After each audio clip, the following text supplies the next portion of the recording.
présence, mais nous voulons que les cieux entrent en ce lieu. Saint-Esprit, envahis-nous, que ta voix se fasse entendre. Oui, nous voulons que les cieux entrent en ce lieu.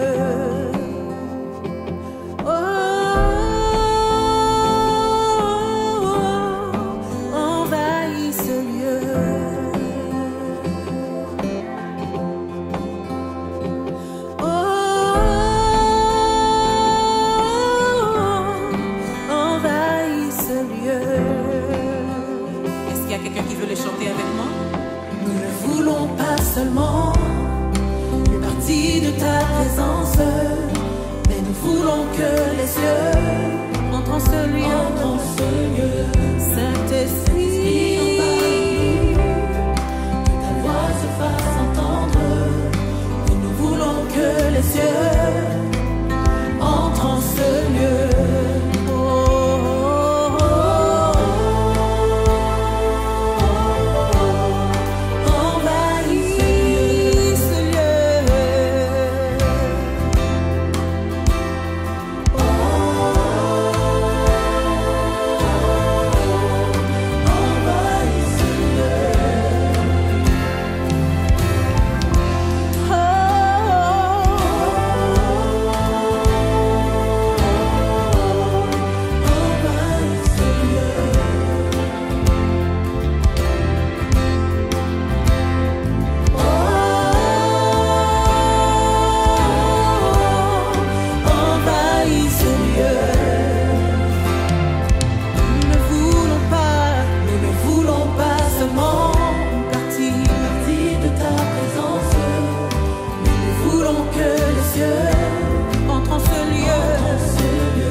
Chante-le encore une fois.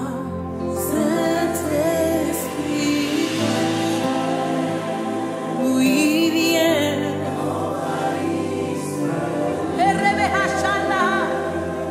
Alléluia. Saint-Esprit, Saint-Esprit, viens. Envahis ce lieu. Saint-Esprit, viens. Envahis ce lieu. Alléluia. Saint-Esprit, viens. Yes, yes, yes. Saint-Esprit, viens. Alléluia. Envahis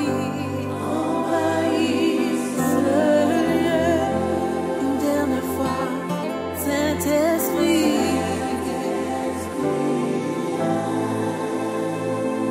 envahis. Alléluia.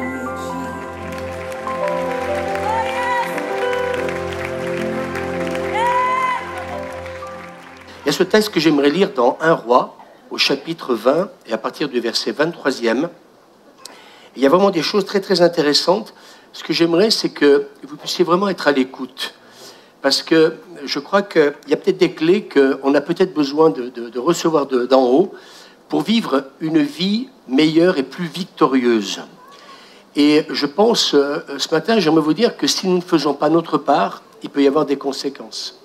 Alors dans ce texte, voilà, je commence à lire. Les serviteurs du roi de Syrie lui dirent, leur Dieu est un Dieu, écoutez bien, c'est important, les serviteurs du roi de Syrie lui dirent, leur Dieu est un Dieu de montagne. C'est pourquoi ils ont été plus forts que nous. Le mot montagne est très important, toute la prédication va être là-dessus. C'est pourquoi ils ont été plus forts que nous. Mais combattons-les dans la plaine, et l'on verra si nous ne serons pas plus forts qu'eux. L'homme de Dieu s'approcha et dit au roi d'Israël, « Ainsi parle l'Éternel, parce que les Syriens ont dit, l'Éternel est un Dieu des montagnes et non un Dieu des vallées, je livrerai toute cette grande multitude entre tes mains, et vous saurez que je suis l'Éternel. » Là, il est parlé de montagne et il est parlé de plaine. Alors, quelle interprétation donner à ce texte? Moi, j'aimerais vous dire ce matin que toutes les victoires seront acquises dans la plaine, mais elles seront acquises dans la plaine si nous nous tenons sur la montagne.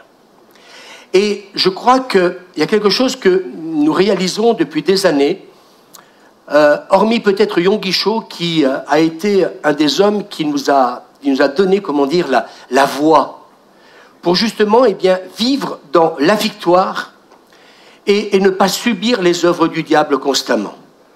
Et quand il a eu à cœur de quelque part d'avoir cette montagne de prière, il nous a dit que l'Église a suivi et se sont tenus sur cette montagne 24 heures sur 24. C'est vrai qu'à l'époque, il avait des milliers et donc de membres dans son Église. Victoire sur la montagne et victoire aussi dans la plaine. Et il ne s'agit pas que d'être victorieux que quand nous montons sur la montagne et puis ne pas l'être quand nous sommes dans la plaine. Et dans l'évangile de Matthieu, chapitre 26, ce texte que vous connaissez m'a permis peut-être, au travers de ce texte qu'on vient de lire dans le livre des rois, de comprendre peut-être certaines choses. Je ne sais pas vous, mais moi ces derniers temps, je trouve que la parole se révèle à nous d'une manière autre qu'avant. Et pourtant, ce sont des textes que nous connaissons. Mais là, Jésus va prendre avec lui Pierre, Jacques et Jean pour leur demander deux choses. De veiller et de prier avec lui. Est-ce qu'on peut dire amen? De veiller et de prier avec lui. Il n'a pas pris tous les apôtres. Et nous verrons que dans un autre texte qui va suivre après, nous allons retrouver encore les mêmes personnes. Est-ce que Jésus, avait des chouchous comme parfois peut-être on peut le croire ou le comprendre? Je ne crois pas. Mais je pense que certains de ces apôtres étaient plus près de Jésus peut-être que d'autres. C'est ce que nous pourrions donner comme interprétation. Il aurait pu tous les faire, comment dire, bonté avec lui, donc venir avec lui dans le jardin de Gethsémani, parce que j'ai presque envie de dire, plus on est, et mieux c'est. Mais non, il n'en prend que 3. Et ces 3 sont avec lui. Mais la Bible nous dit que, alors que Jésus a besoin d'eux, ils se sont endormis. Et souvenez-vous, ces derniers temps, on a parlé de cette parabole, donc, donc de ces lampes, et il y a eu cette 11e personne, qui, elle, était remplie, comment dire, d'huile aussi comme les autres, mais la seule différence, c'est que le plus qu'elle avait, c'est qu'elle veillait. Veillait justement pour que, quand le maître allait revenir, elle puisse, comment dire, le suivre. Et ce texte nous dit que Jésus a dû les réveiller 2 fois, et c'est quand même étonnant. 2 fois, il va leur dire, c'est pas Louis, votre pasteur qui est en train de leur parler, c'est le Fils de Dieu. Essayez d'être dans le contexte. Le contexte, on peut s'habituer à votre pasteur. Et eux, ils ont été 3 ans et demi avec lui. Mais ils ne se sont pas habitués à Jésus. Mais là, en l'occurrence, ils se sont presque habitués à Jésus. Et je me suis rendu compte qu'en fin de compte, un des dangers peut-être de notre vie spirituelle, c'est de s'habituer à entendre des sermons, à entendre que des choses va nous dire au travers de sa parole, mais qu'en fin de compte, on n'en tient pas toujours autant compte que nous devrions. Et je voudrais insister ce matin, écoutez bien, parce que j'aimerais vous dire ce matin, je voudrais vous donner des clés, parce que nous sommes en train de vivre ces choses tous les matins avec Suzanne. Alors 2 fois, il va leur rappeler de prier, et vous savez pourquoi? Afin de ne pas céder à la tentation. Ça veut dire qu'il y a un moment là qui est, comment dire, qui n'est pas facile pour Jésus. Et en fin de compte, Jésus ne veut pas céder lui aussi à la tentation. Il va être dans un moment difficile. Et Jésus commença, écoutez bien, à éprouver de la tristesse et des angoisses. Tiens, le Fils de Dieu. Et je vous rappelle que Jésus est venu aussi dans son humanité. Et c'est pour cette raison qu'il peut nous comprendre. Et donc Jésus va éprouver de la tristesse et des angoisses. Peut-être que ce matin, quelqu'un peut dire, bien moi aussi j'éprouve des angoisses, je ne suis pas dans la paix.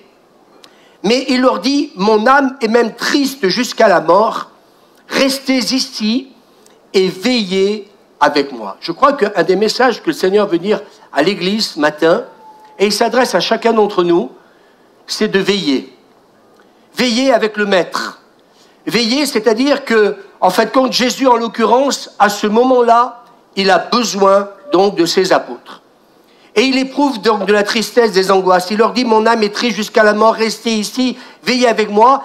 Puis ayant fait quelques pas en avant, il se jeta sur sa face, donc Jésus, et pria ainsi, mon Père, s'il est possible que cette coupe s'éloigne de moi, toutefois, non pas ce que je veux, mais ce que tu veux. Et il vint vers les disciples qu'il trouva donc endormis. Et il dit à Pierre, vous n'avez donc pu veiller 1 heure avec moi, veillez et priez. Restez éveillés et priez pour pouvoir résister quand l'esprit du mal vous tentera. Et là, en fin de compte, nous voyons que dans le jardin de Gethsémani, en fin de compte, Jésus va connaître, je dirais, 2 attaques. Une, déjà, la première, c'est par rapport à lui-même, par rapport à sa volonté. Et vous savez que faire la volonté de Dieu, c'est pas toujours quelque chose de facile. Mais en même temps, il sait aussi que l'enfer est là, parce que le diable ne veut pas qu'il puisse, se sacrifier et donner sa vie pour le salut de l'humanité. Et en fait, quand Jésus dit, restez éveillés et priez pour pouvoir résister quand l'esprit du mal vous tentera, vous désirez faire le bien, mais vous n'avez pas la force de résister au mal. L'esprit est bien disposé, mais la chair est faible. Et je voudrais dire ce matin à l'Église, parce que pour ma part, je le vis, si je vous pose la question, est-ce que nous avons tous des faiblesses? Je suis convaincu qu'on a tous des faiblesses. Et ces derniers temps, j'ai été interpellé dans les entretiens et dans le reste, où peut-être que quelques-uns reconnaissent être faibles. Mais Jésus nous donne des clés pour justement résister et avoir la victoire dans notre faiblesse. Restez éveillés, priez pour résister quand l'esprit du mal vous tentera. Vous désirez faire le bien, mais vous n'avez pas la force de résister au mal. L'esprit est bien disposé et la chair est faible. Il s'éloigne une seconde fois et pria ainsi, mon Père, s'il n'est pas possible que cette coupe s'éloigne de moi sans que je la boive, que ta volonté soit faite 2 fois. Et je voudrais dire quelque chose d'important ce matin. Cette semaine, il n'y a pas plus tard de 2 jours, quelqu'un m'a envoyé un SMS et écoute cette parole, elle est pour toi ce matin.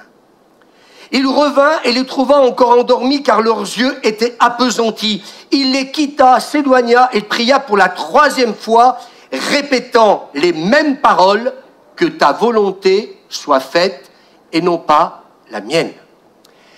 Depuis 43 ans, nous avons été à des séminaires avec Suzanne et nous avons vu des personnes venir à un séminaire et dire « Maintenant, Seigneur, je vais faire ta volonté ». Le seul problème, c'est qu'ils ne se sont pas rendus compte qu'en fait de compte, eh bien, on ne gagne pas la victoire sur la chair tout simplement avec une seule prière. Là, il nous est dit que par 3 fois, Jésus va prier, c'est-à-dire qu'il est tenté. C'est-à-dire qu'à un moment donné, il y a cette dualité entre lui donc, et la volonté de Dieu. Et que la victoire, en fin de compte, il va, en fin de compte, la recevoir parce qu'il est le Fils de Dieu. Non, c'est parce qu'il persiste à prier et à se tenir dans la présence de Dieu. Je voudrais qu'on soit honnête ce matin. Est-ce que parfois quelqu'un a prié et alors il pensait qu'il allait être dans la victoire et puis 2 jours, 3 jours après, il est retombé dans les mêmes travers? Ce texte est en train de me montrer, je suis en train de vous dire ce matin, je vais vous donner des clés. Il nous est pas dit que la victoire, il l'a eu dès la première fois. Il l'a pas eu, comment dire, la 2e fois, mais il l'a eu la 3e fois. C'est-à-dire que le combat a duré, parce que ce que l'ennemi ne voulait pas, et même lui-même, ce combat intérieur, c'était qu'en fin de compte, céder à la volonté de Dieu. Mais ça ne s'est pas fait en une prière. Et je voudrais dire ce matin à ceux qui combattent peut-être leur chair, eh bien écoutez, nous nous mettons le doigt dans l'œil si nous pensons qu'une prière suffira parfois pour faire la volonté de Dieu et vaincre la chair. Et là, en fin de compte, j'ai réalisé que les apôtres, les 3 qui sont là avec Jésus, eh bien mes amis, je vous pose la question, est-ce qu'ils auraient pu eux aussi être victorieux avec Jésus?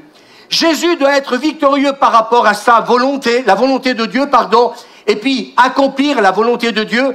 Mais les 3 apôtres, je vous pose la question, s'ils avaient prié comme Jésus, s'ils étaient restés, comme on dit, réveillés, si Jésus, en persévérant dans la prière, a eu la victoire, alors ne croyez-vous pas que les 3 apôtres aussi, s'ils avaient veillé et prié, persévéré et continué, ils n'auraient pas eu aussi la victoire? Pour moi, ça a été une clé.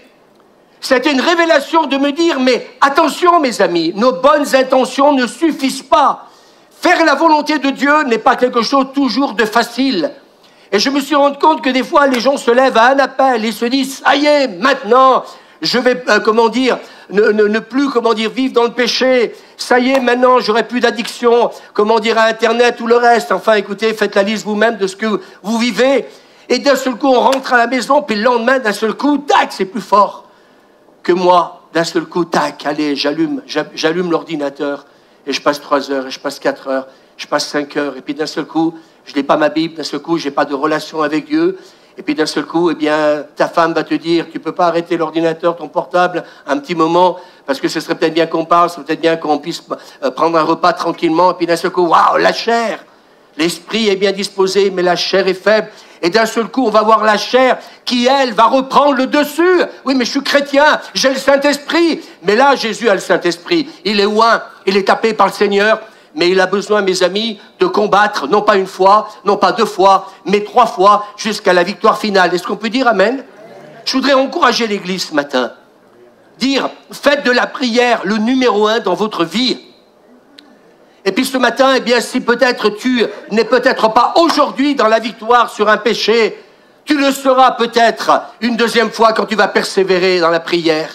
Et si la 2e fois, eh bien, tu n'es pas encore dans la victoire, continue à persévérer. Est-ce qu'on peut dire Amen? Non pas ma volonté, Seigneur, mais ta volonté. Et qu'est-ce que fait Jésus? À chaque fois, eh bien, il retourne et qu'est-ce qu'il fait? Il se met en prière et il prie.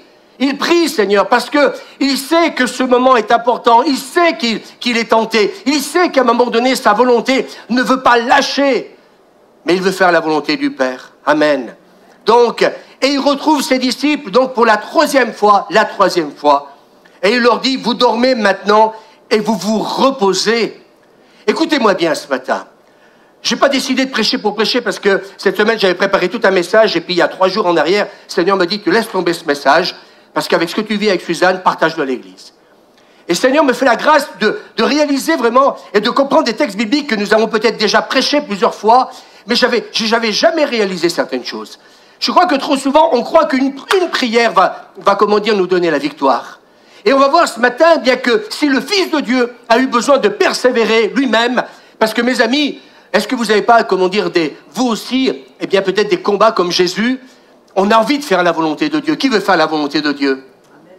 Mais quand on est confronté, comment dire, comme je disais, à ces addictions et le reste, d'un seul coup, la chair reprend le dessus. Et c'est là que j'aimerais vous dire ce matin, arrêtons de nous mentir à nous-mêmes. On a besoin de ce présentiel avec Dieu. Il est le Dieu de la plaine, mais il est le Dieu des montagnes. Et écoutez bien la suite, parce que ce matin, je voudrais vous offrir des clés qui vont vous aider à aller plus loin. Et donc, il dit à ses disciples, vous dormez maintenant et vous vous reposez. Ils ne réalisent pas les conséquences de leur sommeil. Le fait que Jésus reste éveillé, le fait que Jésus est en train de prier, le fait que Jésus est en train d'intercéder, parce qu'il a l'humilité de reconnaître que lui aussi a un souci par rapport à sa volonté et la volonté de Dieu. Il nous faut reconnaître, mes amis, nos faiblesses. Il nous faut reconnaître que parfois Dieu va nous demander des choses qui ne vont pas être faciles. C'était facile de mourir sur la croix. J'aimerais vous dire qui veut être celui qui aurait pris la place de Jésus. Personne, soyons honnêtes, ne la jouons pas au spirituel. Mais en fait compte, eh bien, j'aimerais vous dire que parce qu'ils sont pas restés éveillés, parce qu'ils n'ont pas compris que l'esprit est bien disposé, mais que la chair est faible. Et toute l'année, je rencontre que des gens qui sont là. Ah, je suis dans la défaite. Ah, le péché, ceci, etc. Mais moi, j'arrive pas à avoir la victoire sur la chair, etc. Mais parce que tout simplement, il t'est demandé à certains moments de te retirer. Il nous faut notre Gethsémane.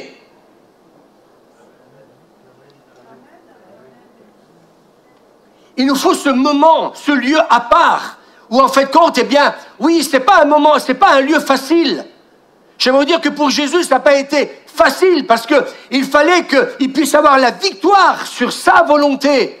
Et nous voyons que tout fils de Dieu qu'il est, ça a été difficile. Mais les apôtres, ils n'ont pas réalisé les conséquences de leur sommeil.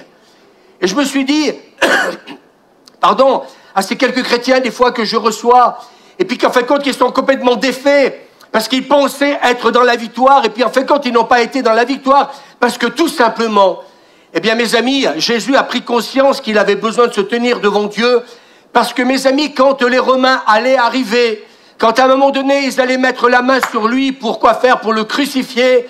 Eh bien, j'aimerais vous dire une chose, que Jésus, sachant cela, sachant aussi ses limites, est-ce qu'on peut dire amen, connaissant aussi son humanité, j'aimerais vous dire, est-ce que Jésus avait besoin de prier?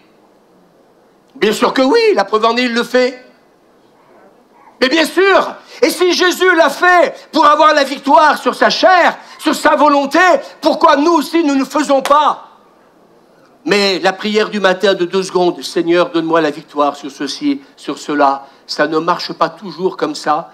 Et nous allons voir ensemble que parfois il ne faut pas rester seul. Est-ce qu'on peut dire amen? Là, il est vrai que ses amis ne vont pas être d'une aide, comment dire, à Jésus. Mais mes amis, les conséquences sont graves. À chaque fois que nous ne faisons pas notre part, dis à ton voisin, à chaque fois que je ne fais pas ma part, les conséquences sont graves. Et Jésus leur dit, ils ne réalisent pas les conséquences de leur sommeil. Voici l'heure est proche et le Fils de l'homme est livré aux mains des pécheurs. Jésus a prié 3 fois pour avoir la victoire sur sa volonté. Et la victoire, nous l'obtenons dans la détermination et par la prière. Et mes amis, j'aimerais vous dire quelque chose d'important ce matin. En fin de compte, posez-vous la question, pourquoi Pierre a renié Jésus? Pourquoi là, il va renier Jésus? Ne vous croyez-vous pas que eux aussi, dans ce jardin de Gethsémane, ils avaient aussi besoin de vivre une certaine victoire qui leur était propre? Il y avait la victoire de Jésus, mais il y avait aussi la leur. Et quand on parle de la prière, eh bien entendu que ça n'intéresse jamais l'Église. C'est plus facile de dire on va louer, on va danser. Mais il y a des victoires, mes amis, qui ne se passeront jamais, mes amis, tout simplement en sifflotant. Il y a des fois des rencontres, il nous faut des Gethsemane à des moments. Il faut avoir des temps à part avec des gens que nous aimons, avec des personnes qui seront, comment dire, avec nous, mes amis. Et plutôt que d'être les forts, moi je suis le pasteur, donc moi je suis fort, donc tu peux venir avec moi. J'ai envie de dire, ensemble, aidons-nous les uns les autres. Jésus a besoin des trois, mais les trois, ils ont besoin de Jésus. Et à cause, j'ai envie de dire ce matin, parce qu'ils n'ont pas veillé, parce qu'ils ont été superficiels, le temps que tu dors, l'ennemi est en train de prendre le dessus sur ta vie. Et alors que tu penses que, c'est comme Samson. C'est comme Samson. À chaque fois, il croit qu'il va s'en sortir. Mais à un moment donné, terminé, il ne savait même pas, écoutez-moi bien, la Bible nous dit que l'Esprit de Dieu s'était retiré de lui. J'aimerais vous dire, vous savez, on peut être Samson, des gens qui sommes dans la victoire, et parfois j'aimerais dire aux pasteurs, ceux qui m'écoutent, aux leaders, il y a un orgueil, comment dire, qui bien souvent, malheureusement, eh bien, nous tombe dessus, parce qu'on croit que parce qu'on a l'onction, parce qu'avec une mâchoire d'âne, on peut tuer, comment dire, 1000 Philistins.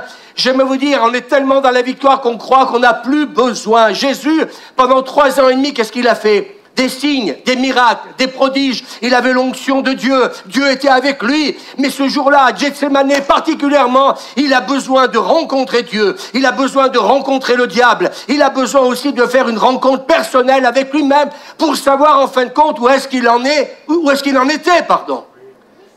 Et parce qu'ils n'ont pas veillé, parce qu'ils n'ont pas prié, ils se sont fait bouffer tout cru. Et le Pierre qui a dit, mais moi je te renierai pas. Eh bien là, à un moment donné, la chose la plus terrible, il va se souvenir que le coq qui va chanter, non pas une fois. Et là, Pierre, d'un seul coup, va réaliser. Et j'espère de tout mon cœur que dans nos défaites, on va réaliser parfois que peut-être nous sommes dans la défaite parce qu'on n'a pas fait ce qu'il fallait quand il fallait le faire. Est-ce que vous voulez que je le redise? Parfois, nous sommes dans la défaite parce que nous ne faisons pas ce que Dieu nous demande de faire, alléluia, quand il faut le faire, pour ne pas demeurer, comment dire, dans la défaite. Et moi, je dis, Dieu est bon. J'aurais voulu, moi, être avec Jésus, à Gethsemane. Vous savez pourquoi? Non pas pour faire le fort, non pas pour dire, moi, Jésus, je ne vais pas te renier. Mais parce que si Jésus nous demande de prier avec lui, c'est pas pour que tu restes faible. C'est pas pour que tu restes dans la défaite. Et quand Jésus te demande de venir dans sa présence, fallait la réunion de prière, maintenant, le matin, à 7h30, mais reste chez toi. Je serais tout seul avec Suzanne, que ça ne me dérangerait absolument pas. Hier matin, on était nombreux. Merci Seigneur, mais je cherche plus le nom, moi, c'est terminé, ça. Vous savez pourquoi? Parce que j'ai réalisé que j'ai besoin de la prière. Parce que moi aussi, j'ai des luttes. Moi aussi, j'ai des combats. Moi aussi, j'ai des tentations. Moi aussi, je ne suis pas, comment dire, toujours, comment on pourrait dire ça, buvable. Et quand on est rempli de l'Esprit de Dieu, quand on est plein de sa nature divine, alors mes amis, nous sommes différents. Et je veux être cet homme différent pour lui, pour ma famille. Je veux l'être pour mes amis. Je veux être là, sur qui peut-être on peut compter. Est-ce que vous n'avez pas envie de compter pour quelqu'un? Est-ce que vous n'avez pas envie de compter pour quelqu'un? Alléluia, merci Seigneur. Et là, malheureusement, eh bien, Jésus se retrouve tout seul. Mais il se retrouve tout seul avec lui-même, mais non pas qu'avec lui-même, il se retrouve aussi avec lui. Celui qui est le seul qui peut nous donner aussi la victoire. Amen.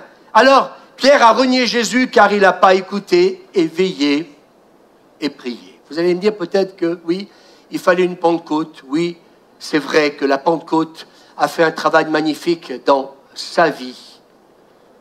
Mais je crois aussi que ce jour-là, il aurait pu aussi avoir certaines victoires si tout simplement il avait veillé et prié et s'il s'était tenu dans la présence, comment dire, de Jésus. Jésus avait besoin de sa victoire, mais eux, ils avaient besoin de la leur. Peut-être que ce matin, moi, j'ai besoin de mes victoires personnelles, mais toi, tu as besoin de tes victoires personnelles. Elles seront peut-être pas toujours identiques, elles seront peut-être pas toujours les mêmes. Peut-être que toi, ce matin, tu te bats avec quelque chose dans ta vie. Peut-être que moi, je me bats avec autre chose dans ma vie. Peut-être que quelqu'un d'autre se bat avec autre chose dans sa vie. Mais en fait, ce que Jésus veut dire, mais soyons ensemble. Amen. Et prions pour avoir la victoire sur nos tentations. Et prions ensemble pour avoir la victoire sur notre chair. Et je reçois des chrétiens toute l'année. Ah, pasteur, je m'en sors pas, je suis dans la défaite. Mais qu'est-ce que tu fais de ta vie? Il est où ton Gethsémane? Le Gethsémane, c'est pas un endroit facile. C'est pas un endroit, mes amis, où on aime aller. Est-ce que vous croyez que Jésus voulait aller à Gethsémane, avec la musique, la trompette et le reste? Il savait qu'il avait un rendez-vous important et qu'il fallait se tenir devant Dieu, être rempli de l'esprit pour avoir la victoire sur lui-même et sur la chair. Est-ce qu'on peut dire Amen? Alors il faut, dis à ton voisin, des prieurs, des intercesseurs.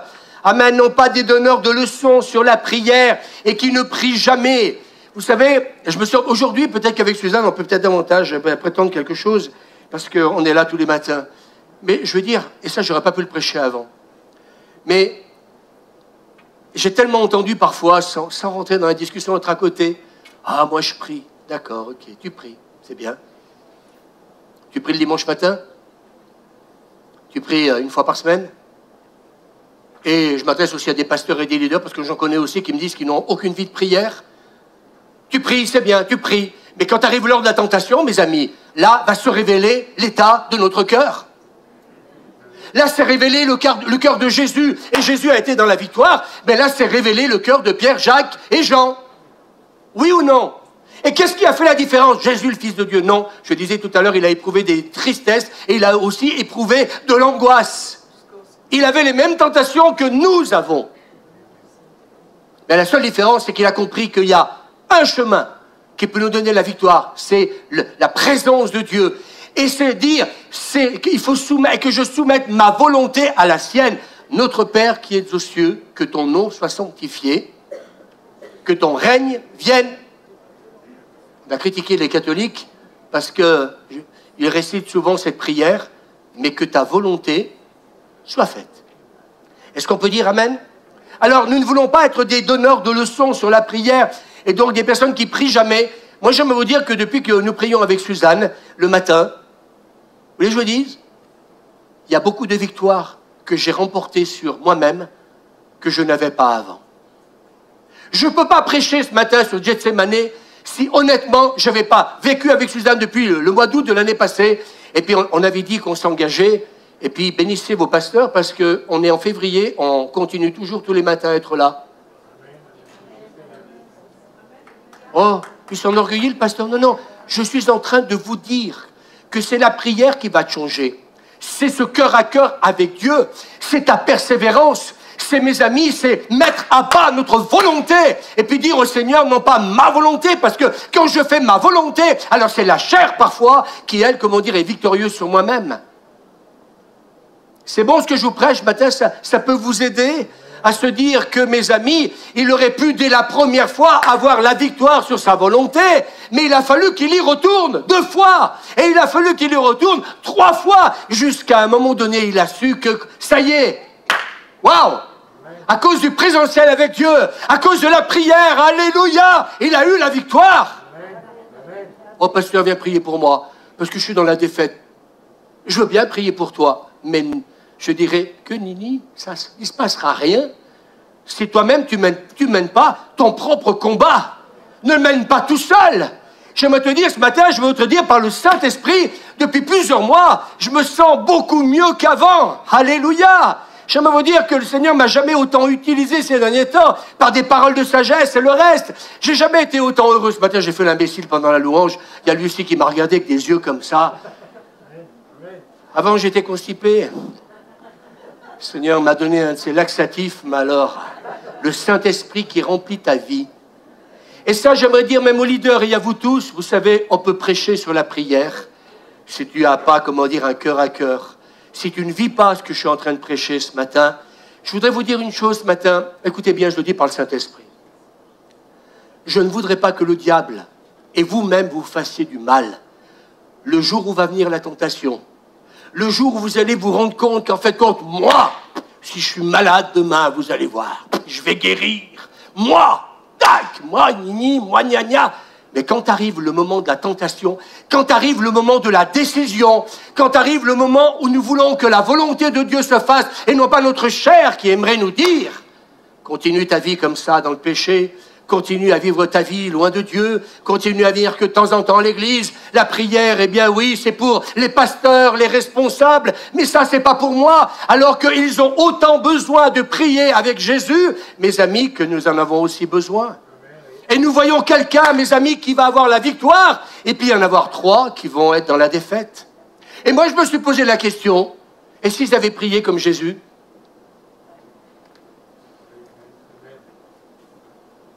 Et s'ils avaient prié comme Jésus? Vous avez peut-être la réponse. Exode chapitre 17, verset 11. Lorsque Moïse élevait sa main, Israël était le plus fort. Et lorsqu'il baissait sa main, Amalek était le plus fort. Les mains de Moïse étaient fatiguées. Il prit une pierre qu'ils placèrent sous lui. Et il s'assit dessus. Aaron et Hur soutenaient ses mains, l'un d'un côté, l'autre de l'autre. Et ses mains restèrent fermes jusqu'au coucher du soleil. Et Josué vainquit Amalek et son peuple au tranchant de l'épée. 2 points importants. Moïse va prendre Aaron et Hur.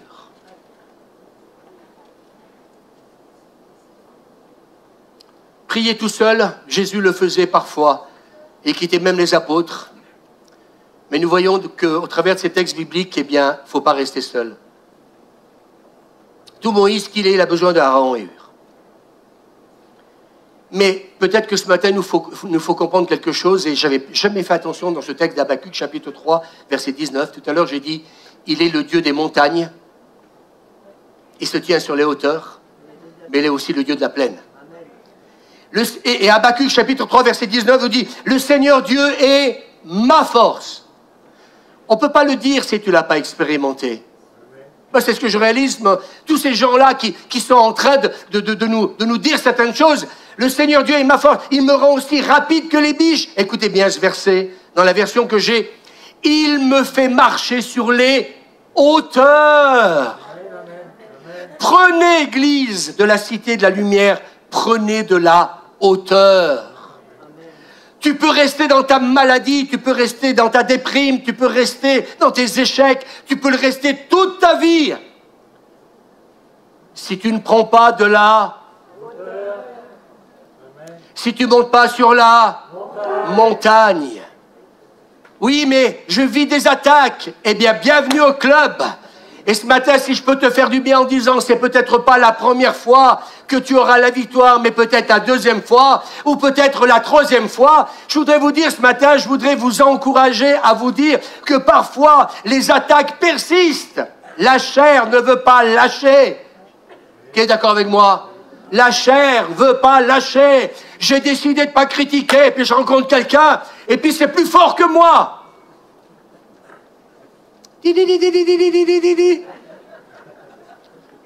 Bah tiens, ils ont coupé l'électricité. Ça continue à marcher.